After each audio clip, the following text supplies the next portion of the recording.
une star est née.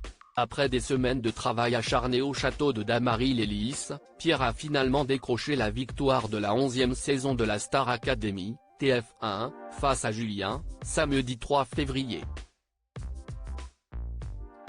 En plus de remporter un chèque de 100 000 € et un contrat avec Sony Music, le jeune homme titulaire d'un DUT technique de commercialisation a également gagné le cœur des Français. Pour preuve, durant cette prestigieuse soirée, celui-ci a électrisé la scène du mythique Studio 217 d'Aubervilliers, Seine-Saint-Denis, avec sa composition personnelle intitulée Ce qu'on était. En effet, pour cette dernière soirée aux côtés de Nikos Aliagas, du corps professoral et du public, les deux finalistes ont eu carte blanche pour proposer la chanson de leur choix.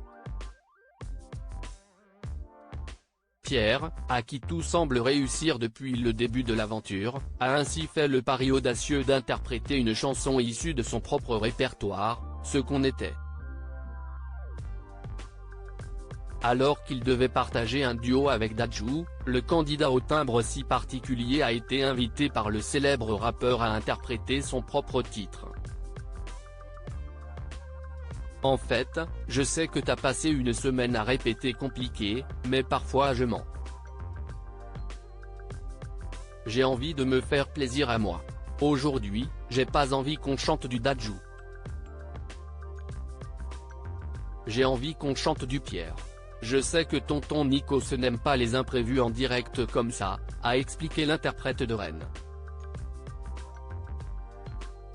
Ni un ni deux, Pierre a saisi sa guitare pour commencer à chanter et s'est rapidement fait rejoindre sur scène par Patrick Bruel, Nikos Aliagas, Julien et les 11 autres élèves de la promotion 2023 pour interpréter en chœur cette chanson à l'avenir prometteur. Un moment d'anthologie. Supérieur à Star Academy 2023, découvrez les portraits officiels des 13 élèves. Dadju, séduit par la composition de Pierre a ainsi envoûté ses camarades, ses professeurs et les téléspectateurs avec Ce qu'on était. De son côté, Nikos Aliagas n'a pas non plus manqué de partager son enthousiasme après ce moment hors du temps, magnifique. Alors là, exceptionnel. Je vous dis tout, on a été pris de court, on ne savait pas ce qui allait se passer.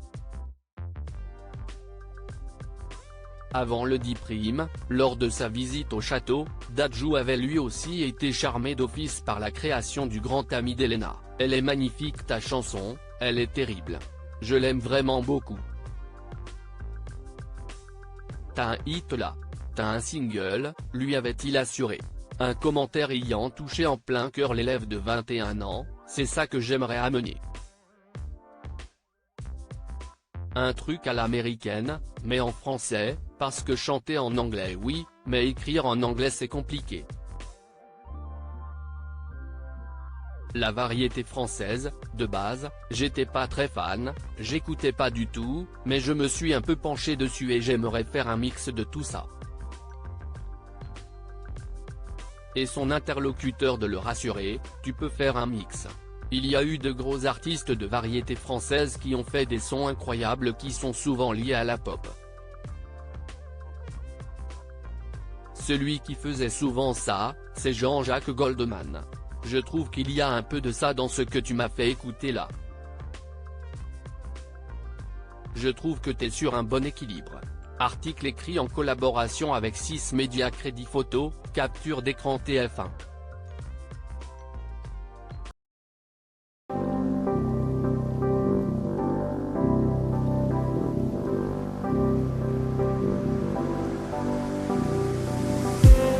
I just need